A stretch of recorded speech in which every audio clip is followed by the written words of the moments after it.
Yo guys, what's good? Today you can probably tell from what I'm wearing I'm gonna be talking about.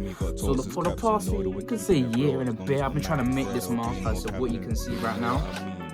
And I'm basically gonna be talking to you today about how I actually made it. So without further ado, Jarvis, let's get it. It's the first flipping prototype. Cool. Only thing with this is that it's way too small for my friggin' head. It's not gonna fit on. And I want to be able to wear it. I low-key fixed it because this part was low-key like not working before, like it was too flappy, and now it's really rigid. That's cool. The hinge system is absolutely messed up, but this was actually my first shot. But now I'm going to be doing a second one, and this one is going to be better, trust me. Okay, we are not gonna talk about the messy room. Don't worry about what's over there. I'm basically making a version to my Iron Man helmet using an Arduino kit for like a motor mechanism to open the helmet using a voice activator. What the hell is that? Okay, cool. So before I had the sort of swing mechanism with the Iron Man helmet, the jaw piece, as you can tell, isn't actually there because it didn't fit over my head. I tried to make it fit and it broke. So I had the sort of swing, so they use a rubber band as like that. When the jaw moved down, the magnets would disconnect and it will have this sort of mechanism. And I was like, this is all well and good, but one, I want to make it fit over my head, and number two, I want it to be cool, robotics. So what I've done currently is I have just some PS cardboard. That's there. I have made cutouts for a new one. These go here, this at the back, this at the back, this at the back, this at the back. And yes, this at the front as well. This is the broken jaw piece for reference. So I'm gonna probably make like a time-lapse version of me kind of cutting out the last piece, the actual Iron Man mask plate, if you can see that. And we're just gonna hope that this actually goes as freaking planned. By God's grace. Amen. Amen. From starting out making this Iron Man mask, I basically followed step by step a YouTube video that I'm gonna show right here. And this is how I found the template, printed out the template, traced the template onto cardboard, cut out the cardboard template, used super glue and hot glue to then hot glue the pieces together to then make the helmet come together piece by piece.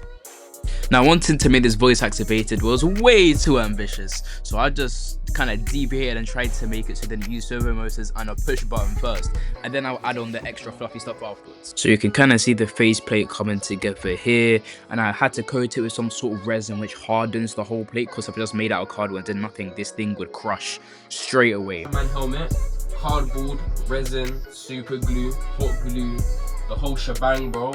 I even have a few wires at the back. I'll explain that later.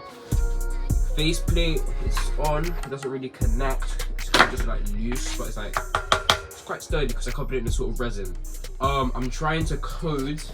As you can see right there, I'm trying to code the helmet to actually move, but I need to connect these to servo motors that are in the helmet right now. Could you be able to see them?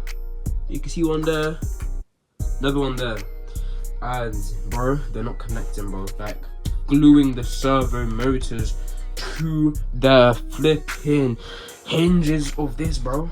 Cool, so essentially I've got sort of the main hardware down, and right now I'm just using this potentiometer to kind of vary the voltage so this kind of moves according to that.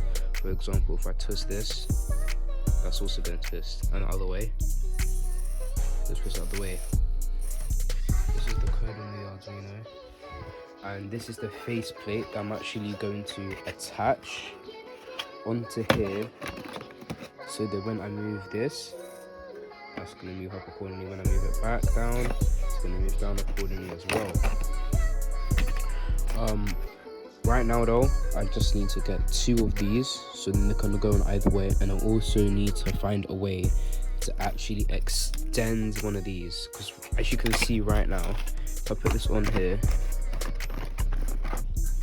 and I show you from the side view, it can't really fit on top. It can't fit on top. So I need to find a way to sort of get something like this I was using to kind of replicate. Kind of like stick it on like that or something. Put it on so then it can actually move. Now, what I realized is that if this was slightly off, it would not be able to move in this sort of desired motion that I thought of. And with sort of this as well, I realized that if you're moving it, then it's going to literally just move like boom, and it's gonna like levitate at sort of the length of the extension layer. Guys, we're on to the last bits of actually attaching the servo motors to the sort of hinges that are made with the sort of coat hanger. I actually did not need as much metal that I think, which is good. I'm saving some of stuff, but I literally, because the gun is here, right? I can't get my other flipping hand in there, fam. Let me try to show you. Let me hold that in my chest. Guys, new update with the Arduino. Essentially now I don't know what happened. I just I didn't barely even update the code. I kind of just ran it again. Maybe there was like a little bug. But now, whenever I like make a high press sound, like boom, it works. So this can be activated via click. Okay, cool. Let me increase sensitivity. I know you can. No, I didn't actually increase the sensitivity through the component, the module. I actually had to do it via the code. So I just had to increase the threshold, and that kind of fixed everything.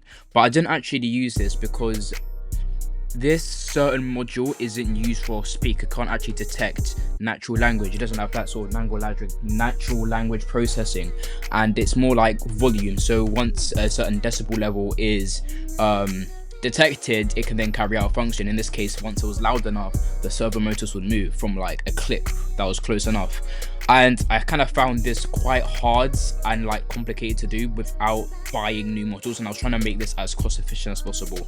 So I just bought a 23p button off AliExpress, and then I incorporated that instead of using this module. It works now. It's cool. That's enough for today. Okay, so before it kind of breaks again, I'm gonna use this potentiometer that I'm talking about to kind of control the mask. It doesn't fully operationally close. Oh, because he's not aligned. Opens or closed though. It's broken. I can tell. Now, as you guys can kind of see here, I'm using a potentiometer, which is basically, I use a lot of ways to try and open and close this mask. I use a button, a potentiometer, which basically varies the voltage, which varies the angle of the mask. And then there's also the microphone as well. I found the easiest one to use was a button, simple code, simple usage, and that's what I did. When I changed the hinges, everything started falling together. Like, I just had to add in a few supports, as you can kind of see in this video here, and everything was flowing together. I just had to play around with the code a bit.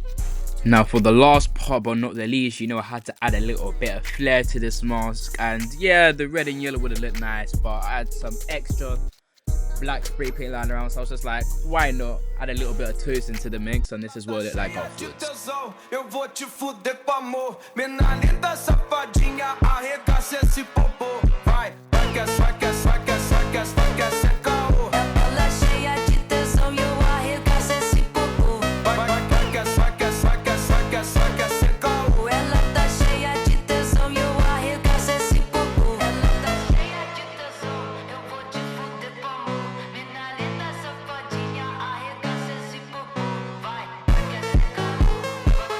And then I bought a 9-volt battery, attached this using some sticky velcro straps, so then the hardware components would actually be inside the helmet or on the helmet, so I wouldn't have to connect anything using the red.